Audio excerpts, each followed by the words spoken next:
au niveau de la Direction générale de la police républicaine. Au nombre des interpellations, l'Office central de répression de la cybercriminalité a eu à interpeller 158 personnes. La Direction départementale de la police républicaine Atlantique, 110 personnes. La Direction départementale de la police républicaine Ouémé, 113 personnes.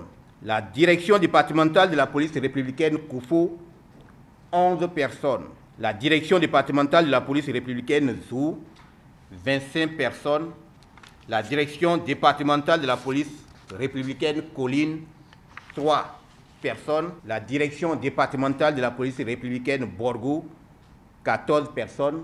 La Direction départementale de la police républicaine Donga, 2 personnes.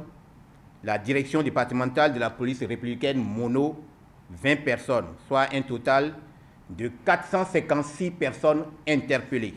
Au niveau des parquets généraux, le parquet général d'Abomey, 9 procédures sont déférées devant les chambres de flagrant délit et les cabinets d'instruction. Courant mars-avril, 30 personnes sont poursuivies, dont 25 en détention et 500 mandats de dépôt. Pour les cas orientés en flagrant délit, les audiences sont prévues pour les mois de mai, juin et juillet 2018. Parmi les cas en examen à Abomey, il y a lieu de signaler celui d'un assassinat commis par un cybercriminel sur la personne de sa concubine, dont le sang a été recueilli par ce dernier puis être servi à son fétiche dit Kennedy, consommateur du sang humain.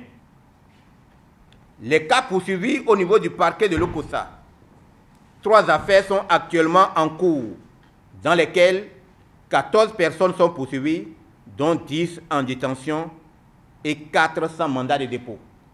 Comme infraction retenue pour la poursuite, il est à noter l'escroquerie en bande organisée. Les auteurs des faits d'escroquerie en bande organisée sont passibles d'une peine de 10 ans à 20 ans d'emprisonnement.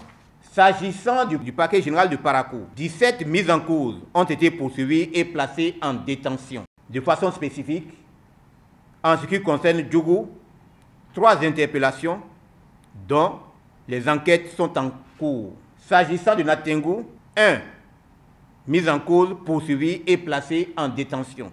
Revenant au parquet général de Cotonou, pour ce qui est du tribunal de première instance de Ouidah, 19 personnes poursuivies, dont une condamnée. À Porto-Novo, donc le tribunal de première instance de Porto-Novo, 35 personnes sont poursuivies avec mandat de dépôt et 12 sans mandat de dépôt. Au tribunal d'Abomey-Calavi, 41 personnes poursuivies avec mandat de dépôt, pour la plupart. À Cotonou, 67 personnes poursuivies avec mandat de dépôt pour la plupart.